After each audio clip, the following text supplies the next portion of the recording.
Sir? Ayun na, nakita kita. Ayun na siya. Baha ba sa Marulas?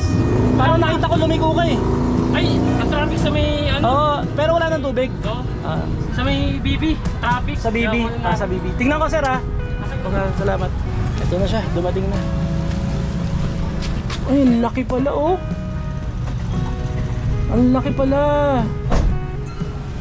Mabigat ba sir? Hindi naman. Magaan lang, aluminum eh no? Yun. Saan ka ba dyan, sir? Ano ba? Saan ka pa ba? Doon ako. Kaso hindi na napapasukin dyan, may rapa ka pang bumelta. At least dito, ikot ka na lang, labas ka na ulit. Nakapila yung truck eh. Nakita mo nakapila yung truck? Kaya nga, dito sa Malabon. Kasi sa Malabon, hindi sila makakababa ng ano, ng baha pa rin doon, lumulubog talaga doon. Yeah. Ah, magaang lang pala. Buduwat ka lang sa ano sa ako. Oops. Yan. Ayos, saktong-sakto. Ganda. Yun na oh, may roof rack na si Netoy. Ang ganda, laki. O sir, abot ko na para makatuloy na rin ako. Dinagdagan ko ng konti. Konti lang naman yan pang balenda ha. Kasi nakita ko medyo nahirapan ka sa biyahe. Salamat sir ha, salamat po. Salamat din. Yun na, tara. Yeah. Yun o, solid. Laki. Tama-tama ito. Welcome to another Netoy minivan story. Hayaan yung kwentuhan kayo ni Netoy ngayon. May bagong kwento ng upgrade na naman si Netoy ngayon. So, tingnan natin kung ano mangyayari. Tara, daming tao. Katatapos lang ng bagyo. Ayan o. Tapos yung mga truck na yan, nakaparada lahat yan kasi hindi sila pwedeng dumiretso dun sa may bandang Malabon. Lubog ng baha. Kakatapos lang nung Typhoon Karina. Yan, nakaparada lang sila dyan. Hanggang dun sa kanto. Ang laki ng roof rack ni Netoy. Ang ganda. Ayan, iniwan ko muna yung roof rack doon sa may puno ng mangga. Hanap ko lang na magandang pwesto, yung medyo maluwag-luwag. Si Dico. Yung kuya ko, sumunod agad. Mukhang tutulungan mo ako magkabit ah. Saka ko kunin yung pang ano na eh. Ay, hindi mo ako tutulungan? Hindi nga, ito to. Tulungan kita. Nag-post kasi ako sa GC namin magkakapatid na dumating yung roof rack. Ang bilis ng utol ko oh. Dito agad tutulungan ako. Siya yung katulong kong nagtanggal ng mga sticker sa likod. Hindi ko siya nasama sa vlog last time nung tinanggal niya yung sticker eh. Parang napasubo yata siya na tutulungan niya ako. So ayan. Ayan na yung roof rack. Ang size niya is 5 feet by 3 feet. So napakalaki nito. Yung ibang ano halos same price niya sa marketplace. Parang kalahati lang ng sukat niya eh. Kaya mako-considered kong jackpot yung pagkakakuha natin nito kasi halos buong bubong ni Netoy masasakop niya. So pag nakakabit na to, safe na siya sa mga sanga na nalalaglag tsaka mga mangga. Dico, tutulungan mo ba talaga ako? Ha? Talaga ha? O, sige. Baka napasubo ka lang kasi may video ha? Kaya mas mapadali pagkabit natin kasi may katulong ako, yung kuya ko nandito. Unang problemang na-encounter ko dito, ito. Yan. Allen wrench yung kailangan natin. Dahil wala akong dalang Allen wrench at dumating yung kuya ko, may solusyon agad. May dala siyang Allen wrench eh, nandun sa motor niya. Yan, tatanggalin natin yan.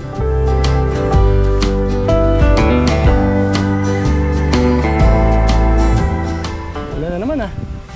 Wala na naman. Wrong timing. So ang bali gagawin natin, dahil meron na akong crossbar doon kay Netoy. Etong crossbar na to hindi natin gagamitin. Tatanggalin lang natin tong clamp. So yung clamp ang lilipat dito. So ito pa rin yung crossbar na gagamitin natin, yung nakakabit kay Netoy. Si Arcas oh, ayan oh. Tutulong ka bro? Yun oh, bait talaga ni Arcas. Ayan, so kabit na natin. Hindi, may WD-40 ako. Sprayan ko kaya. Okay, kuha ka ng WD-40. WD-40. Ayun. Ayan.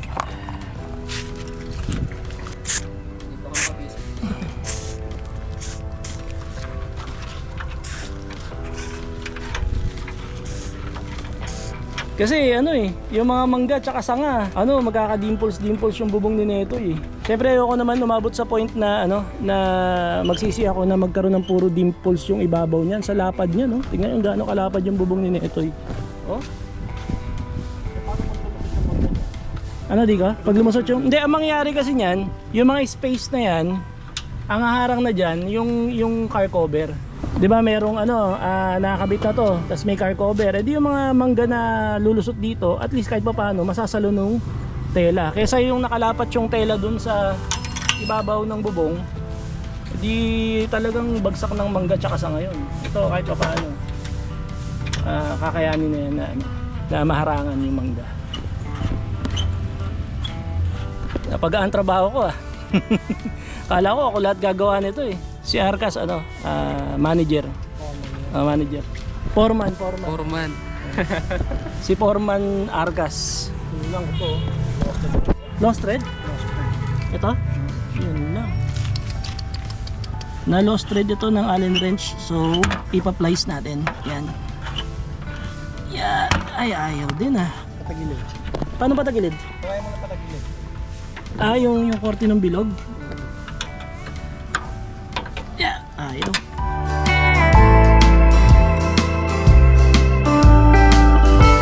Ito, kahit isasagad lang muna to, sagad. Tapos, Sagad lang muna yan. tapos Doon muna isusuot yung isa. Suot muna sa kabila. hindi, alin ang harap? Alin ang likod? Likod muna. Yan ang likod. Uy, parang babagsak. Sasaluhin ko sa kabila. Yeah, sige. Dali, di pa. Sige pa, malayo pa eh. Oops.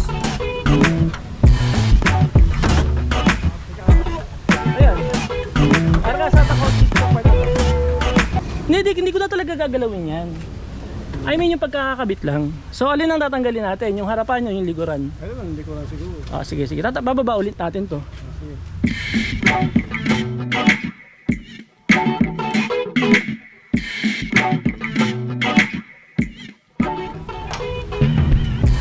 Eric, ito. Unahin kong tanggalin to.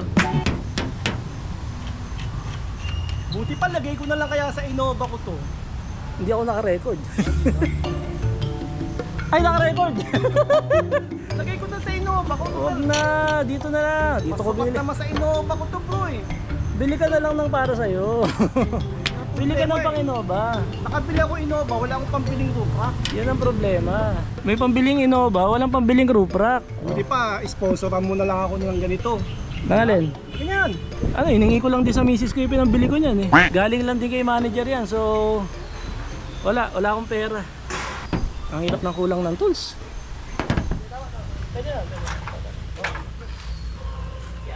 Talaga sa may hantik ha. May insekto pang nagbabagong anyo dito.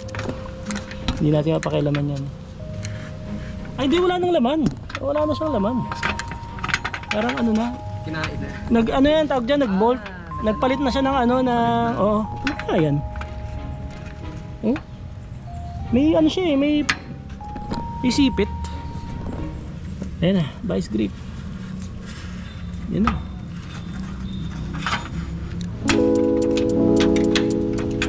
Yan, yung mga tornilyo, lagyan mo natin ng WD-40 para madulas kapag ginamit na ulit mamaya. Kailangan natin sentrohin para bago natin i-permanent. Ang ganda! Angas! Pag sure ball na tayo sa pwesto niya, tsaka natin higpitan. Lagay na muna natin yung mga etong mga to, 4 na ganito. So kapag okay na, decided na tayo doon sa pwesto niya, tsaka natin itutornilyo ng mahigpit. Kailangan makita mo na kung nasan yung mga dito. Arcas, may kakapain daw. Diba, kanina pa sinasabi, magaling ka kumapa. Kapain mo na. Si Kuya, sanay sa kapaan yan eh. Sino? Master na yan eh. Sino? Ito oh. Sa taas oh. Si Kuya Edgar? Ba't ikaw wala ka pang experience sa mga kapa-kapa ng ganyan? Wala pa ako dyan sa mga ganung bagay. Wala ka pang experience sa kapa-kapa? Galagay ka ng mga goma rito. Kailangan ngayon Kung meron ka na, para makapag-ipit na rito. kung wala?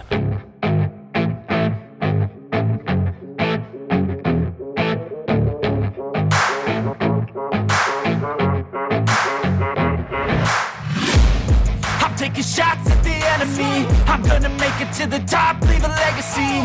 If I got something to say, you better let me speak. Turn it up a new degree, bitch, you ain't seen anything. I pop off with the new rock, electronic, blow the sonic roof up. I'm too. Nakapagod pala to. Hindi kasi ano eh, hindi tayo professional sa pag-install ng mga roof rack. First time natin tong gawin, kaya puro kami trial and error kanina pa. Umalis na yung kuya ko, natira na lang yan, si Arkas na lang, o tsaka ako. Yan o, si Arkas. Ano na bro? Dalawa lang kami magpahirapan. Dalawa lang tayo kapahirapan.